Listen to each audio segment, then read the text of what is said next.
Tu peux le faire en ayant peur. Peu importe c'est quoi tes projets, peu importe ce que tu as envie d'accomplir dans ta vie, tu peux le faire même si tu as peur de le réaliser.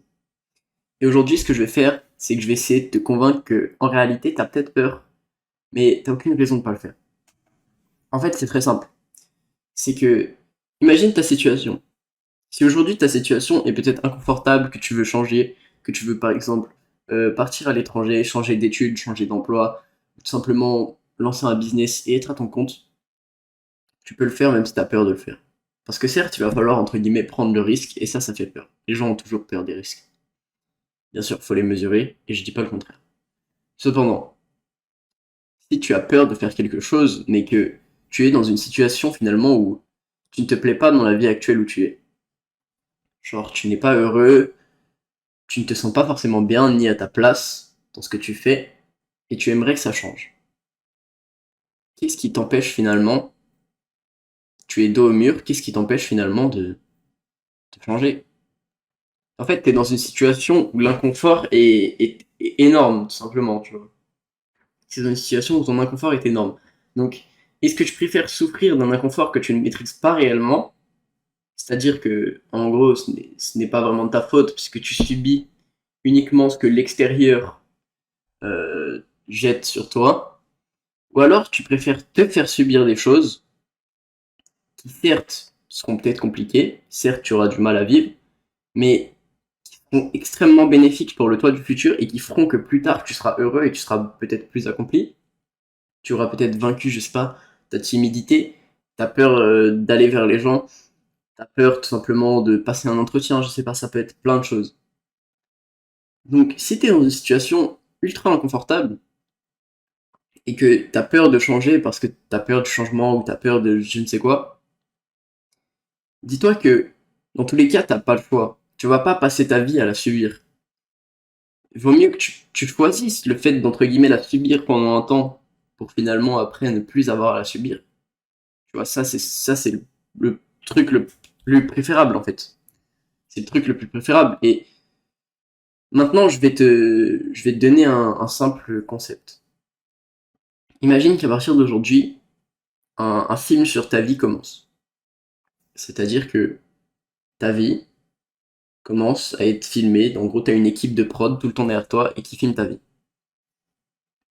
Et toutes les personnes de ton entourage, ok, y compris que toutes les personnes que tu rencontres, pourront voir ce film, même s'il est encore en train d'être tourné. Ils pourront voir, entre guillemets, une sorte de preview d'avant le film. Imagine que vraiment toutes les personnes que tu rencontres puissent le voir.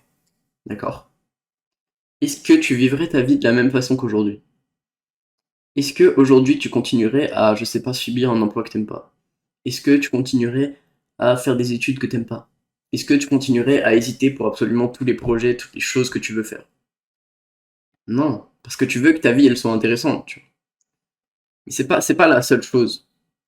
C'est qu'en fait, si tu vivrais entre guillemets un peu pour prouver aux autres, alors je dis pas qu'il faut vivre pour prouver, parce que généralement les prouveurs c'est très gênant, mais si tu vis avec une envie de prouver aux autres que finalement t'es pas une sorte de ramassis d'ordures qui se traîne derrière un PC, par exemple, eh bien, tu peux leur prouver grâce à ça.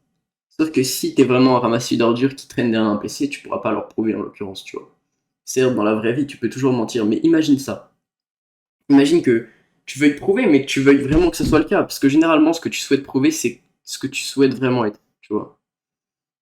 Donc, tout simplement, ce que tu vas faire, c'est que tu vas arrêter, entre guillemets, de voir le risque comme une peur, mais simplement une opportunité, un 1% de chance de ce que ta vie soit mieux, en fait. Si tu ne sens pas bien dans ta vie, ok, t'es complètement dos au mur, t'as envie de changer. Pourquoi avoir peur du changement si dans tous les cas ta vie ne pourrait pas être pire que ce qu'elle est déjà en train d'être? C'est-à-dire que t'es dans une situation où ça peut pas être pire que ce que t'es en train de vivre, d'accord? Donc ta situation actuelle pue la merde, t'es pas heureux dedans. Si tu pars pour faire quelque chose que t'aimes, Par contre, ça risque d'être compliqué parce que si par exemple tu lances un business, tu risques d'avoir des échecs. Si tu changes de taf, peut-être que le premier ou le deuxième, le troisième, le quatrième, ça va mal se passer. Mais au bout du cinquième, au bout de la cinquième fois où tu réessayes ton business, au bout de, ça peut être même la dixième, hein, tu vas sûrement échouer plusieurs fois. Et ta vie sera mieux. Parce que, qu'est-ce qui se passe? Tu feras quelque chose que t'aimes, tu seras dans une situation financière qui te plaît bien, tu seras dans une situation en général avec les gens qui peut te plaire plus, tu auras fait, je sais pas, un voyage à l'étranger, quelque chose que tu voulais vraiment faire depuis longtemps, et le seul truc finalement qui t'en empêche, c'est cette espèce de mur invisible qui est le risque, et toi, tu ne veux pas le briser alors que tu es dans une situation où tu es le plus à même de pouvoir le briser sans vraiment de risque en fait. Je vous donne quelques exemples. Les mecs qui ont des grandes compagnies, qui ont des grandes entreprises, généralement, ils vont tendre vers l'innovation parce que au bout d'un certain temps, entre guillemets, tu n'as pas le choix d'innover pour vraiment prouver que t'es. Je prends l'exemple d'Apple, par exemple. À chaque nouvel iPhone, il y a une innovation. À chaque nouveau Mac, je pense, enfin ça je sais pas, mais je pense qu'il y a une innovation aussi, parce que sinon ils en sortiraient pas un autre. Hors du prix, forcément, il y a une innovation pour justifier ce prix, justement. Et la chose, en fait, qu'il faut comprendre, c'est que, certes, ils les mesurent, ces risques, d'accord, ils étudient les tendances du marché, et il y a énormément de gens qui travaillent pour vérifier que c'est pas un risque aberrant, que par exemple, je sais pas, euh, bon là du coup je vais aller chez Samsung, mais le fait qu'un téléphone pliant par exemple, enfin, voilà, vous m'avez compris. Et ils prennent quand même des risques alors qu'ils sont dans une situation où c'est quand même très confortable, d'accord. Ils sont quand même très bien. C'est la, si je me trompe pas, la deux ou troisième entreprise mondiale peut-être.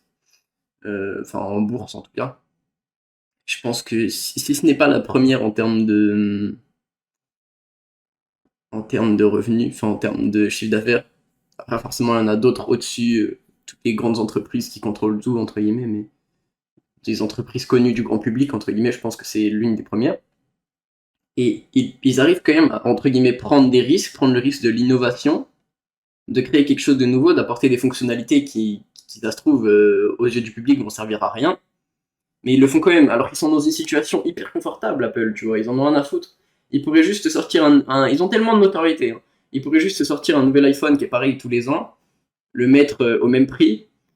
Je pense qu'il y aurait tout autant de personnes qui l'achèteraient. Alors, ça serait pas choquant en tout cas. Et donc, toi, contrairement à Apple, ils sont dans une situation où t'as absolument rien à perdre. Ça veut dire que, entre guillemets, innover dans ta vie, ça va pas te coûter potentiellement de faire moins de ventes, ça va pas te coûter grand chose, généralement, tu vois. Si t'es dans une situation qui pue la merde, dans tous les cas que t'as un taf que t'aimes pas ou que t'as quelque chose que t'aimes pas, si tu changes, ça va rien te coûter, parce que dans tous les cas, imagine t'es dans des études qui te plaisent pas, je sais pas, par exemple, dans psycho, tu veux aller en médecine, quand tu vas me dire ça peut être assez proche, enfin bref. Si psycho ça te plaît pas, mais que tu sais que médecine ça va te plaire, bah même si t'es en deuxième année de psycho, autant aller en médecine, frérot. C'est un simple exemple, mais autant faire quelque chose que t'aimes, parce que dans tous les cas, ça sert à rien que tu fasses psycho si tu veux jamais être psychologue, si tu veux jamais, enfin, tu comprends ce que je veux dire. Ça sert à rien. Ça sert à rien, tu vois. Tu vas pas faire quelque chose que t'aimes pas, donc autant changer, quitte à ce que tu perdes entre guillemets un an, t'aurais quand même appris des choses, et tu auras peut-être, je sais pas, une meilleure méthodologie de travail, etc., et ça t'avantagera pour plus tard. Donc, faut pas, faut pas voir entre guillemets le risque quand t'es au plus bas. Faut pas le voir comme un risque, faut le voir comme plutôt comme une opportunité, je dirais. Tu vois. N'importe quel risque que tu peux prendre, n'importe quelle chose que t'as peur de faire. Alors certes, faut pas être con non plus, hein, faut pas te jeter d'une falaise en te disant vas-y, j'ai quand même 0,01% de chance de survivre. Je pense que tu m'avais compris. Quand t'es vraiment dans une situation de merde, c'est pas vraiment un risque, c'est simplement une opportunité de croissance en fait. C'est vraiment la vie qui te dit mec, si t'aurais été quelqu'un qui gagne 10 000 euros par mois, qui aurait un taf qui plaît, ça, ok, ça aurait été dangereux. Mais là, comme t'es dans une situation de merde, je t'accorde que ça peut juste t'aider. Au pire des cas, tu devras retrouver un autre taf de merde, le temps de survivre, entre guillemets. Mais tu te lances, tu perds pas espoir, tu vois. Et il faut comprendre. que avoir des opportunités et leur cracher dessus sous prétexte que vous avez peur, sous prétexte que c'est difficile pour vous de faire ça, bah c'est complètement con, c'est totalement stupide de votre part, parce que dans tous les cas, si t'es dans une situation où t'as déjà peur, entre guillemets, de ta vie, que t'es déjà dans une situation difficile, c'est comme si t'étais dans un manoir hanté, on t'offrait une porte de sortie, tu la prenais pas. C'est littéralement ça. Maintenant, repense au film dont je t'ai parlé tout à l'heure. Imagine tes enfants qui visionnent le film, et si t'es leur père ou leur mère, ça sera globalement c'est censé être globalement leur exemple de vie, d'accord? Tes enfants sont censés s'inspirer de toi. Enfin, moi, personnellement, je le vois comme ça, tu vois. J'espère que mes enfants, s'il y a une personne sur laquelle ils regarderont, sur laquelle ils s'inspireront, ça sera moi, tu vois. Parce que pour eux, j'aurais accompli des choses euh, qui sont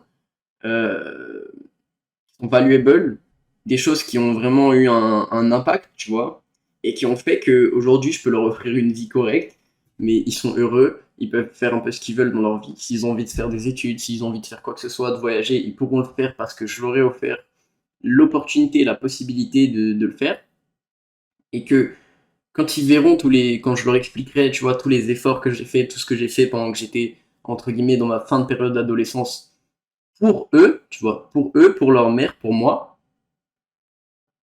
ils, ils comprendront l'importance, déjà, ils tireront des leçons, et ils comprendront l'importance, entre guillemets, de ne pas abandonner, de donner tout ce que tu peux, et que si tu es dans une situation qui te plaît pas, tu dois absolument tout donner pour la changer.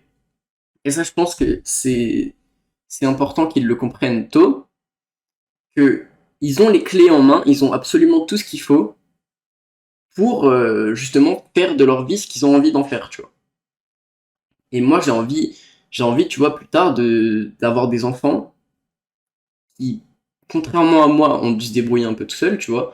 Moi, j'ai envie que si mes enfants, après avoir fini le lycée, ils veulent faire 5 années sabbatiques où ils voyagent dans le monde, bah, j'ai envie de pouvoir leur offrir cette opportunité-là, tu vois. Certes, je veux quand même leur inculquer la valeur du travail, la valeur de l'argent, etc.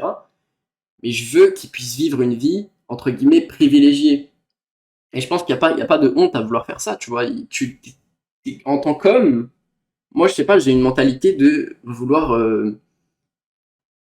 En anglais, c'est le provider mindset. Vous savez, c'est vraiment genre, entre guillemets, tu subviens aux besoins de tous les gens autour de toi, tu vois.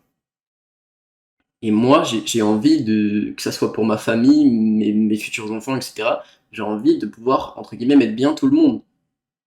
J'ai envie quand même d'avoir cette possibilité d'aider les gens que j'aime, tu vois. Mais bien sûr, tout ça, même si mes enfants seront très aisés, etc., je veux pas en faire des pourris gâtés qui n'ont aucune valeur, qui, entre guillemets, te remercient pas pour ce que tu fais pour eux. Je veux vraiment qu'ils comprennent l'impact de ce qu'ils font aujourd'hui sur leur vie de plus tard. Mais, vous voyez, si vous vivez ce film en vous disant j'y vais à fond, je bosse comme un malade pour justement que plus tard mes enfants, que les gens autour de moi, entre guillemets, prennent exemple sur moi, me prennent comme un exemple de réussite, et bah t'as moins cette peur de te dire putain, je prends des risques. Et encore plus si c'est des risques calculés, tu vois, tu sais ce que tu fais. Moi, je sais ce que je fais, j'ai un plan dans la tête, je sais ce que je suis en train de créer, je sais ce que je suis en train de faire, et je sais comment je vais m'organiser dans les prochains mois, prochaines années. Et pour moi, il n'y a pas d'autre chemin possible que la réussite, tu vois. Certes, ça me fait peur d'une certaine manière, tu vois, j'ai peur de pas y arriver, mais d'une certaine manière, pourquoi j'y arriverai pas alors que je fais tous les efforts, que je fais les choses comme il faut, je poste une vidéo par jour et je suis même vraiment en train d'hésiter de passer à deux, mais je sais pas vraiment si ça aurait un intérêt. Mais en tout cas, arrêtez de vous stresser pour tout, de voir la peur partout. Tu peux le faire même si t'as peur en fait. Genre, si t'es dans une situation de vie ou de mort, même si t'as peur, tu vas quand même, entre guillemets, essayer de t'en sortir.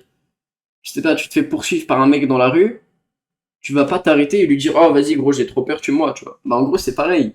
Là t'as peur de ta propre vie et tu la laisses te te frapper comme ça à répétition, genre. Ça n'a pas de sens. Mec, si tu te ferais poursuivre dans la rue, t'essaierais de te barrer ou t'essaierais de péter la gueule du mec, je sais pas, tu ferais un truc. Donc voilà, gamberger un peu sur ça, s'il vous plaît. C'est tout ce que j'avais à dire pour aujourd'hui. En tout cas, comme d'habitude, je remercie tous les gens qui regardent les vidéos jusqu'à la fin. Si vous êtes encore là, n'hésitez pas à liker, commenter et à vous abonner si ce n'est pas déjà fait. Mes e-books sont disponibles en description. N'hésitez pas à m'envoyer un message sur Insta. Et moi, je vous dis à la prochaine vidéo.